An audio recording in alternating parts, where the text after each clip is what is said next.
भारत के पास अमेरिका को कॉम्प्रोमाइज करने के लिए चाइना का मोहरा भी मौजूद है और अपने मार्केट भी मौजूद है।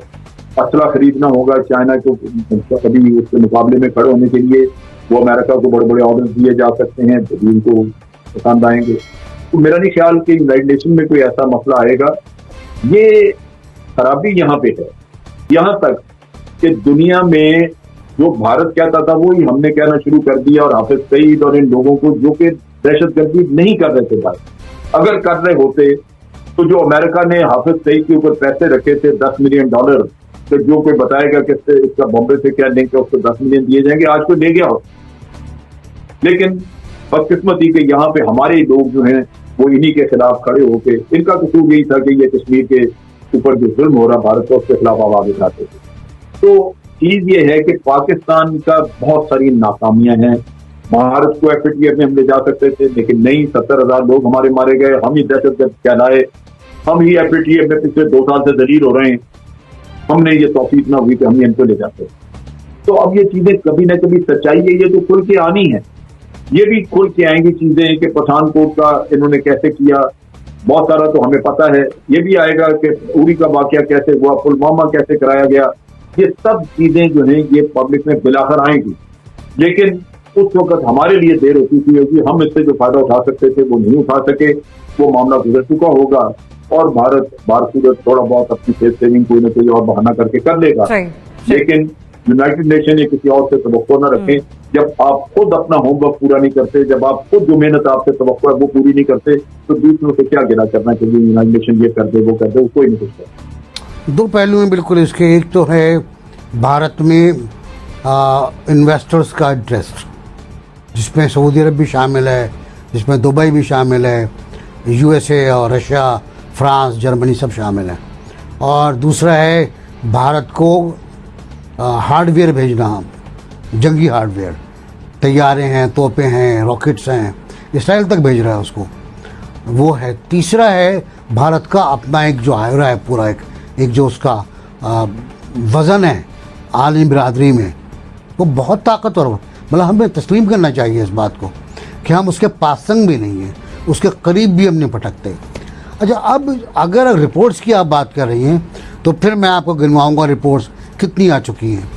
सबसे स्ट्रॉन्ग रिपोर्ट यूरोपीय यूनियन की थी, जो उनकी पार्लियामेंट में भी आए, वहाँ डिस्कस भी हुई, लेकिन उस पर रायशुमारी नहीं हो पाई, क्योंकि रायशुमारी के खिलाफ लोग गए और उनमें अक्सरियत थी, सबने खिलाफ बोला इंडिया के, रायशुमारी नहीं कराई। सलामती कौंसिल के बकौल हमारे इजलास हुए, मैं कहता हूँ वो इजलास नहीं हुए, वो सलाह मशवरे थे, वो सलाह कंसल्टेशन था, वो बाकायदा इजलास अभी तक नहीं हुआ। हमने इन 4 जिनको हम इजलास कहते हैं, कोई रेजोल्यूशन नहीं देखा, हमने कोई करारदाद नहीं देखी, कोई ऐसा स्टेटमेंट नहीं देखा जो भारत के ख़िलाफ़ हो और उस पर कंसर्न जाहिर किया गया हो। अच्छा, यूएसए की जो रिलीजियस वो डिस्क्रिमिनेशन बॉडी है, उसकी बहुत ही स्ट्रॉन्ग स्टेटमेंट है, बहुत तगड़ी है। उस पर सेनेट पे बात हुई, कांग्रेस पे बात हुई, नतीजा कुछ नहीं निकला। उसके साथ साथ यूएनओ की अपनी रिपोर्ट है ह्यूमन राइट्स की, जो पढ़ते हुए चेयरमैन रो पड़ा, लेकिन उसके आंसू भी असरअंदाज नहीं हो पाए सलामती कौंसिल पर, और सलामती कौंसिल टस से मस नहीं हुई। अभी तक किसी ने ये नहीं कहा कि भारत पे, मतलब लगाना तो अलग बात है, किसी ने मुतालबा नहीं किया कि भारत पे पाबंदी लगाई जाए। हमारी नालायकी, हमारी सिफारतकारी की नालायकी, हमारे दफ्तर खारजा की नालायकी, और हमारा आराम से अपने अपने कमरों में बैठकर टेलीफोन पर बातें करना, हर हफ्ते किसी को फ़ोन कर देना, और भाई कैसे हो, ठीक हो, बच्चे ठीक हैं, और फिर उसका बयान जारी होना, सिर्फ हमारी तरफ से, उनकी तरफ से नहीं कि हमने फ़ोन पे बात की। ये मसले का हल नहीं है, आपको एक्टिव होना पड़ेगा। भले इंडिया का कितना ही बड़ा ताकत हो, आप अगर जाके उसमें शिगाफ लगाएं उसके किले में, तो कभी ना कभी तो सुराख हो जाएगा। हम वो भी नहीं कर रहे। जी देखिए, अक़वाम मुत्तहिदा बिल्कुल नहीं लेगा, क्योंकि अभी तक उन्होंने कौन सी इस तरह की चीज को संजीदा लिया। जो कुछ हो रहा है मकबूजा कश्मीर में पिछले साल 1.25 साल से, उसके ऊपर क्या कार्रवाई, कुछ भी नहीं हुआ।